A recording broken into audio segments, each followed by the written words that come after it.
3 days a week at 8 a.m. sharp, members of a walking club in Chiawelo's Ward 11 pile into Masichaba Dog's home. Her garage, their gym.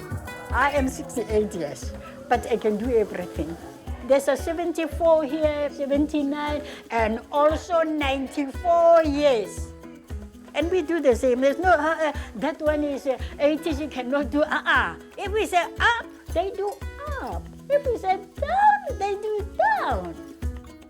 Getting fit and staying healthy in this community was inspired by Wits University family physician, Professor Moosa. Many of us here, we've got chronic disease, high blood, and so on. And then Dr. Moosa said, guys, why can't you start a gym so that you can help the medication to work? The idea is to prevent and manage illness through exercise and regular visits from community health workers based in the same building as the local clinic. It's called the Chiawelo Community Practice, or CCP.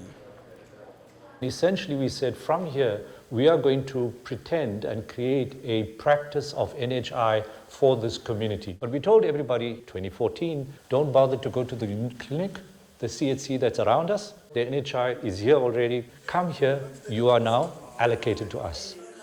You can check here, that's my name here. This is the street where I'm working to. It's Luanami Street. Community health workers like Thandi Kunene went from door to door assessing every household, 30,000 people in all. I was the bridge between healthcare and the patient also. We did build that relationship with them. Residents' health information was returned to the CCP for filing. We're using the blue file for individual. Then if somebody else come again in that house, we just check to say, oh, Ayanda is here. Then we open her file again. Then there's the orange file. This is we're calling a family folder. This is only for me and the doctor. Then I know when I open the file, I know, oh, I have to go in this address to do this, maybe to talk with the patient about smoking, or maybe she's not adhering on the treatment. Patients get appointments. Say, I want to come to the clinic on such a day, you book your day, and then you come to on your own time, not to wake up early. At Chiawelo at the moment, doctors are paid a monthly salary by government. In the private sector, they are paid for each service provided. Under the NHI, it will work differently. A GP who contracts with the NHI will be paid a capitation rate. That's an annual fee paid monthly in advance. For this, they need to keep the patient healthy by providing certain services. The Chiawelo project shows how to limit patient visits by focusing on prevention so fewer people get ill. But residents who serve on a committee to support the clinic say the CCP, which started strong, is battling. It was very neat by then when they opened it, and it was very organized. If they can communicate like before, everything will go back. When then Health MEC Qedani Mahlangu visited in 2015 and saw happy patients and community health workers, she told the CCP to cover more people, but without adding staff. Now the practice is at a crossroads. The hope is that the NHI could see this community model adopted and learn from it. But is it affordable? And does the government have the ability to roll out such a detailed system?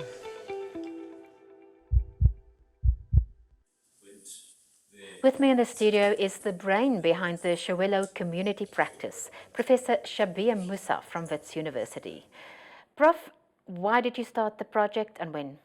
We started this project in 2014. Essentially, it was about testing out the idea of how do you build a practice that GPs can engage with.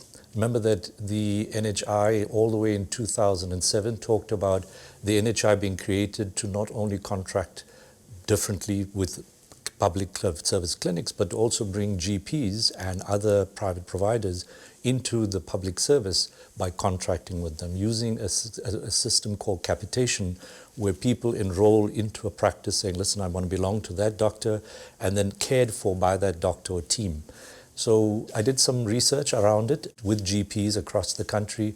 We asked them what their costs would be and how would they engage with it. They turned out to have literally R1 more per person per month in terms of their costs to charge the Department of Health or NHI for their service in that survey, which is remarkable, R1 more than the public service was costing.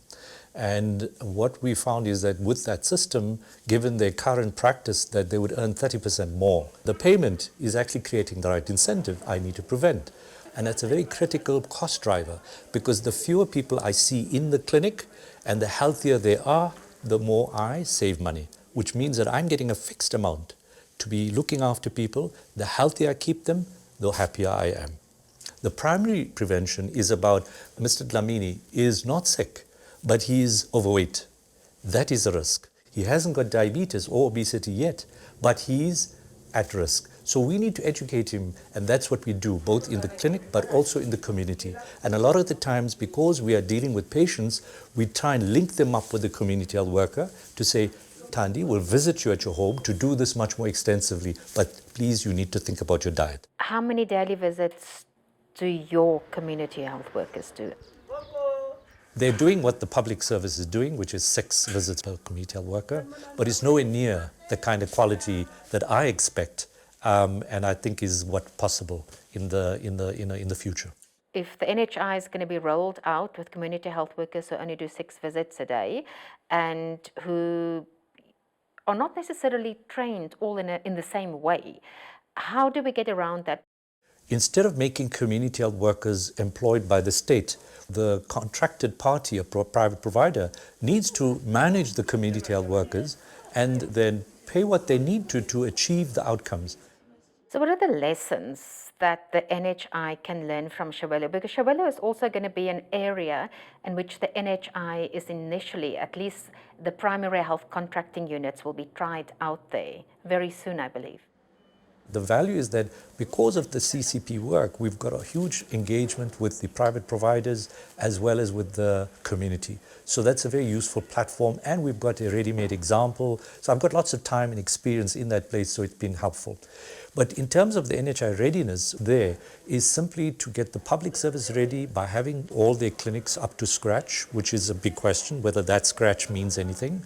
The second one is the question of the health patient registry system, which is data that's collected of the population as they walk in and then as they use the service. And that's something that the National Department of Health wants as a spine to the entire system. And in the public service, they're struggling with internet and computers, etc., and usage of that system. So we've said you need to get that right. And that means that every patient, every person, every user in the language of the NHI Act has got a number, and that number is linked to the Department of Home Affairs so that their fingerprint is essentially their medical aid card. And a very legitimate fear of many South Africans about the NHI is it will cost an enormous amount of money to implement, to have quality health services. What's your opinion on that? That's actually one of the things we've tried to do as well. What is the cost of this whole exercise? We found that we, in fact, have been able to reduce the visit rate. And we, in that survey, asked the community, how much do you think the community health worker has affected your visit rate, up or down? Almost half said that the way we worked reduced their visits. But you still have funding problems.